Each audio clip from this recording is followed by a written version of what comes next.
Com TV, passa no seu smartphone.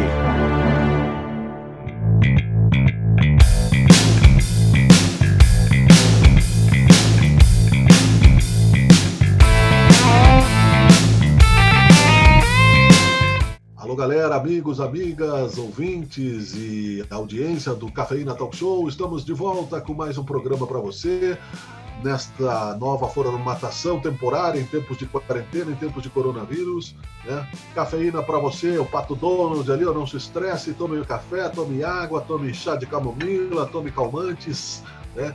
Mas sobreviva, temos que sobreviver e estamos juntos mais uma vez, é um prazer estar com você neste programa, né? Quero apresentar também aqui para você o senhor Wilson, né? O meu amigo da sobrevivência, né? Senhor Wilson, em tempos de quarentena necessária, estamos aí na luta, né? Como artistas, como arteiros e como pessoas aí que preservam a própria vida e a vida dos outros. É um prazer estar conversando com você, começando mais uma edição do Cafeína Talk Show.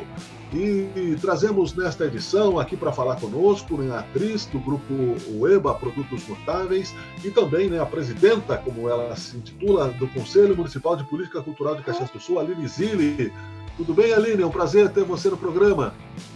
Olá, tudo bem? Tudo ótimo, muito bom, precisando de muita cafeína nesse período, né?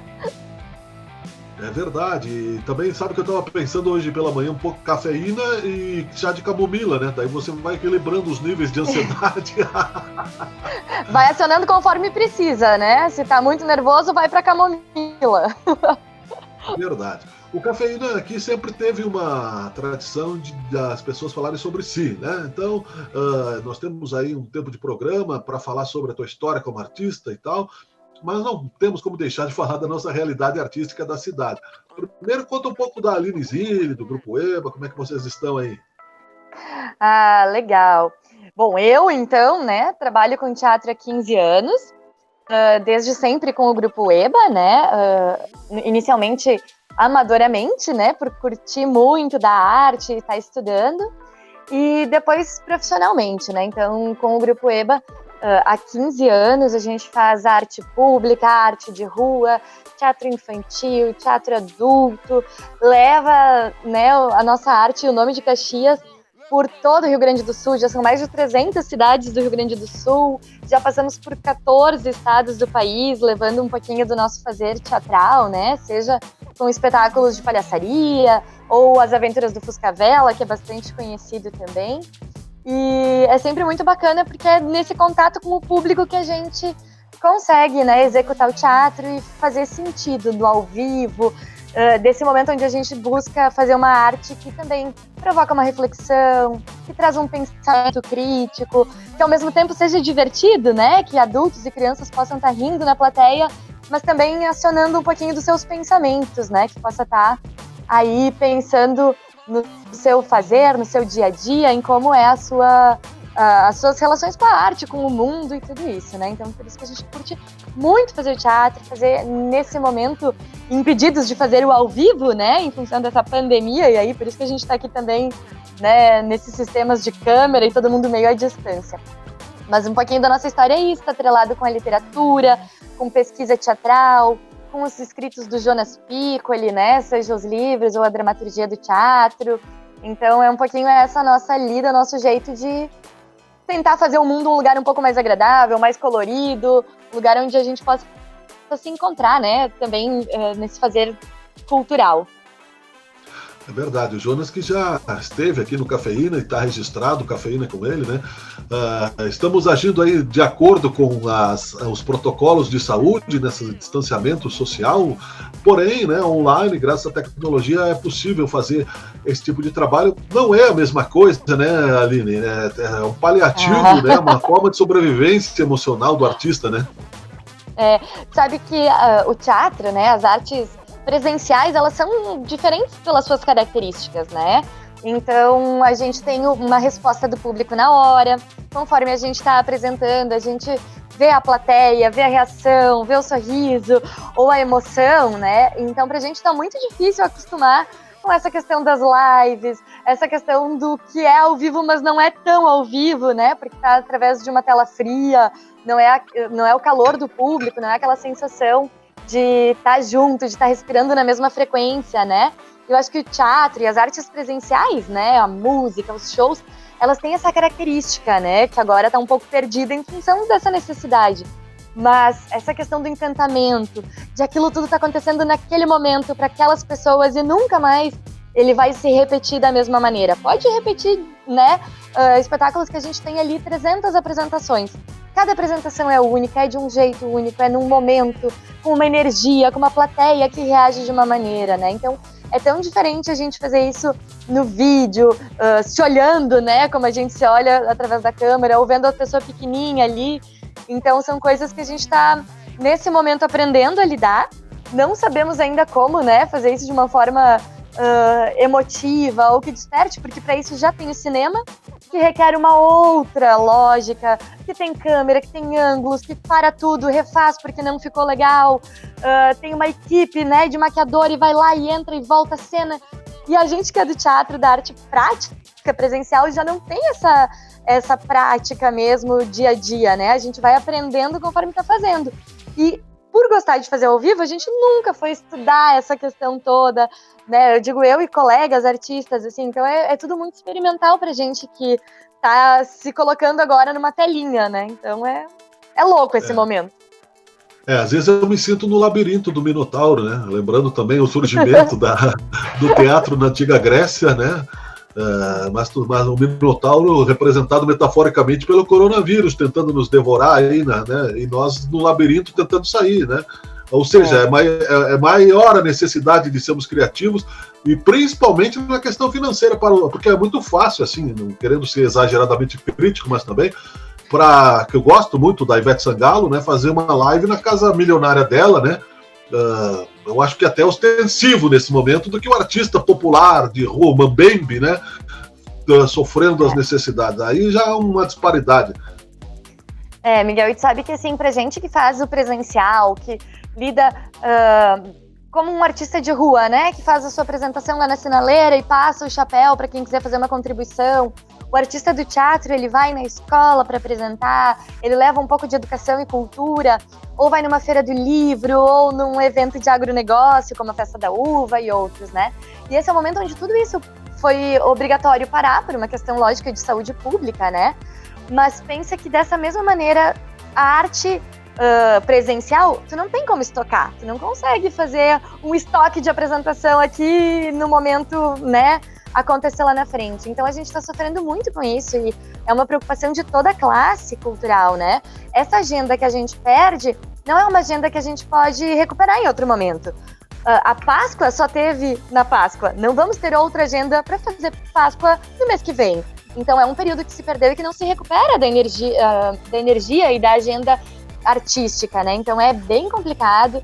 A gente já tem muitos colegas da classe artística que está realmente já passando necessidade, que já está com dificuldade de manter lá o seu aluguel, né, a sua comida no prato. Estamos sempre fazendo movimentos, né, e aí falando um pouquinho como questão do Conselho de Cultura, em prol de buscar o apoio e o aporte para isso, como tantos setores têm, né? As grandes indústrias conseguem lá postergar o seu imposto, conseguem não precisar pagar todos os seus funcionários ou não ter a sua folha, né, tão impactada, enfim. Nós, os artistas pequenos, não temos essas características, né? A gente não ganha esse apoio, esse incentivo de poder diminuir uma folha de pagamento. Nós não somos empresários nesse sentido. Então é bem complicado. E a gente tenta falar com a prefeitura para ter uma mobilização, para ter um aporte, um edital, algo que faça entrar um pouco de renda também, né? Mesmo que seja nessa relação à distância virtual. Mas a gente não tem conseguido êxito, né? Tá bem complicado. A gente tem uma campanha dos artistas do país inteiro chamando Cadê a Regina?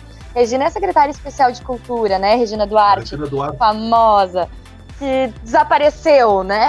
Poxa, ela é a representante desta classe para estar no governo lutando por um espaço assim como se tem investimento em saúde, em segurança, em educação. Precisamos também da arte, porque ela, inclusive pela ONU, né? ONU e OMS, ela é considerada um bem de necessidade primordial. Sem a arte, sem a cultura, sem entretenimento, a gente adoece da cuca, né? E aí não adianta a gente só não ter pego um coronavírus, a gente vai ficar debilitado das nossas faculdades mentais. Então é complicado quando a gente não tem esses aportes, né? Eu já sou debilitado, então não vou passar por esse problema, mas tu imagine se não fosse a arte em tempos de quarentena, inclusive, né, assim que ela surgiu, porque a pequena brincadeira, a historinha que você conta para o seu filho, tudo isso é arte também, né, a leitura que você faz, não é somente, né, a grande arte. Então é claro que nós temos aí todos esses desafios e o posterior disso, como a história será recontada artisticamente após pandemia, também vai mudar, né, o paradigma do mundo. Mas, porém, Com certeza, né, Aline, muda, né? a sensibilidade nesse momento ela se tornou hipersensível, né? E é muito interessante porque as pessoas poderem assistir coisas na quarentena, ler, enfim, é o que eu acho que ainda mantém e resgata um pouco da humanidade que a gente pode ter, né? No momento onde as nossas relações afetivas estão todas distanciadas, é diferente a gente falar com os pais, com os amigos pela telinha, do que tá numa confraternização junto, do que tá brincando junto. Então essa falta do afeto, da nossa relação próxima, né, física, e isso daí inclui teatro e outras artes, ela consegue ser um pouco suprida quando a gente consegue ouvir música, a gente consegue assistir uma série que mostra uma visão de mundo diferente da nossa, ou que valida as nossas sensações, as nossas visões de mundo, né? Quando a gente lê um livro, por exemplo, no início do ano eu estava lendo ensaios sobre a cegueira, né, do Saramago. Eu disse pro Jonas há pouco, assim, se eu soubesse que seria tão previsão dos próximos tempos, eu teria lido, ou não teria lido, né, porque ele é caótico, ele mostra esse caos social, essa ruptura de quando a gente não tem mais nada a perder, o que a gente faz, como a gente é, né, quando a gente não tem a visão, que é, no caso do Saramago é isso, né, para o público entender, as pessoas do nada ficam cegas, e a partir do momento dessa cegueira temporária, ou né, cegueira branca, elas mudam as relações. Tu não sabe mais se alguém tá roubando a tua comida do teu prato, se tá chegando pra ti o incentivo que devia vir e alguém tá se atravessando, se tu tá sendo honesto, porque as relações mudaram. Gente estocando comida, papel higiênico, como a gente viu há pouco, e aí começa a faltar pra um, e aí um tá lá com todo o álcool gel de uma cidade lá na sua prateleira, e começa a faltar para outro, e aquele que tem o estoque vai se contaminar, porque o que tá doente, que podia estar usando, não tá usando. Então a gente começa a pensar que a arte imita a vida e a vida imita a arte, né? A gente vai entendendo que os artistas são seres também antenados e ligados nessa questão e que acabam não necessariamente prevendo, mas conseguem transformar e colocar no papel, numa canção, num livro, numa cerâmica, um pouquinho dessas coisas humanas que a gente tem de diferente dos animais, né? Esses sentimentos, essas sensações todas, e que às vezes parece que passa tão batido, né? E aí parece que o artista, ele não tem sua função, né? Não tem sua relevância, quando a gente sabe que hoje o que a gente consome é porque já foi gravado em algum momento, quando podia ser presencial. Hoje o que foi escrito já foi escrito por alguém que precisou e que tinha lá, né, como fazer essa condição. Então é isso que a gente está lutando agora, como classe, né? Para a gente ter um pouco de incentivo nesse sentido para continuar produzindo, inclusive porque a economia da cultura é uma das principais economias, né? O dinheiro que é investido em saúde, ele não volta para uma sociedade, ele é um gasto público, né? Embora a prevenção seja um investimento. Mas quando a gente está lidando com o teatro, com a arte, quando a gente fala de um grande evento, a gente coloca dinheiro de outros lugares na nossa cidade, incentiva o turismo, incentiva a economia local. Então, é um dinheiro que faz render dinheiro, em termos bem simples, né? Quando a gente está falando, assim, um pouquinho do teatro e da cultura como um todo. Então, a gente precisa que também se sensibilizem os nossos governantes, sejam municipais, estaduais, federais, para que isso continue sendo vivo, né? Que se mantenha essa arte acontecendo porque o público quer, precisa e porque é legítimo, né? É um trabalho como qualquer outro. A gente tem que fazer essa defesa ainda da consciência da arte, infelizmente, né? Porque já devemos ter isso já desenvolvido, mas vamos continuar fazendo enquanto for preciso, né? Inclusive na preservação, como tu disseste bem, psíquica, né? Do ser humano, né? A catarse, né? O delírio, né? Se nós procurarmos aí não só na literatura, como tu disseste, né? Na música também. Quantas músicas, né? O Dia que a Terra Parou, uma do Engenheiros do Havaí, que eu compartilhei, né? Tudo Está Parado, né? Que é de 2015, né? E outras tantas, se você perceber a intuição dessa crítica social, nós somos realmente cegos, apesar de termos olhos, nós muitas vezes não temos espírito para ver. né? Que realmente, né, a cegueira social, como nós temos dito aí, né, e a função da arte é justamente essa crítica, né, Aline? De ver, por exemplo, ao mesmo tempo que nós estamos aqui conversando, que podemos conversar com o outro lado do planeta, com alta tecnologia, com grandes investimentos, você vai encontrar catador de papel na rua aí, puxando o carro de lixo como se fosse, né, um cidadão do antes do Cristo, né? Então veja que essa disparidade eu acho que nós vamos ter que mudar a partir dessa pandemia, ou não, né? Não sei, mas algumas pessoas certamente que sim.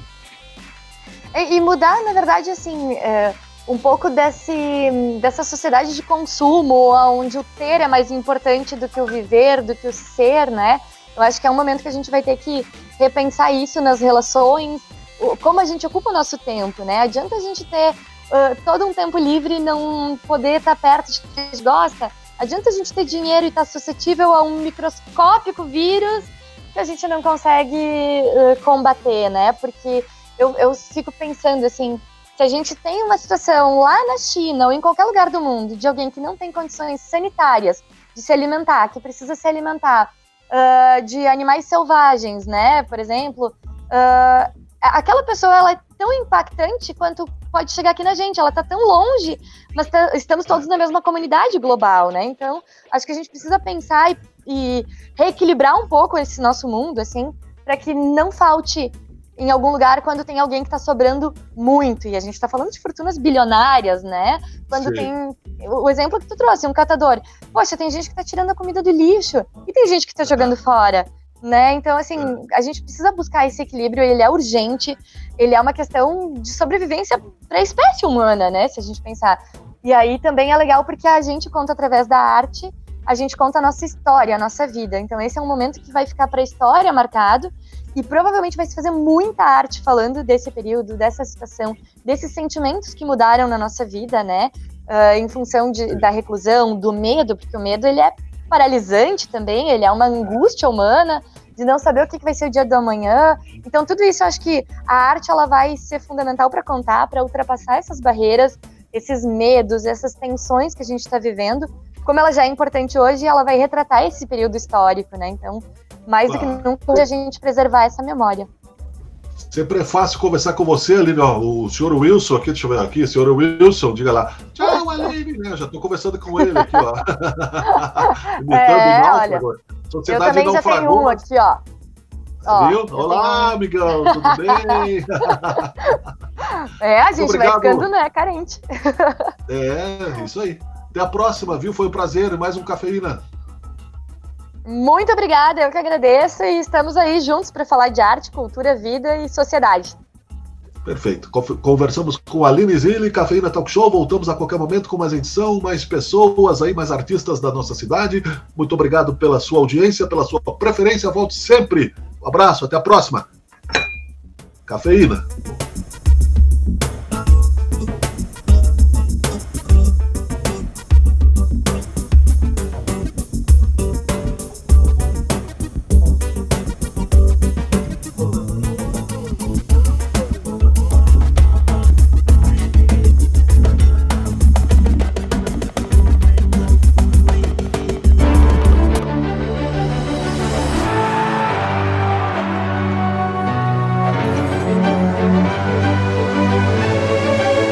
Bitcom TV.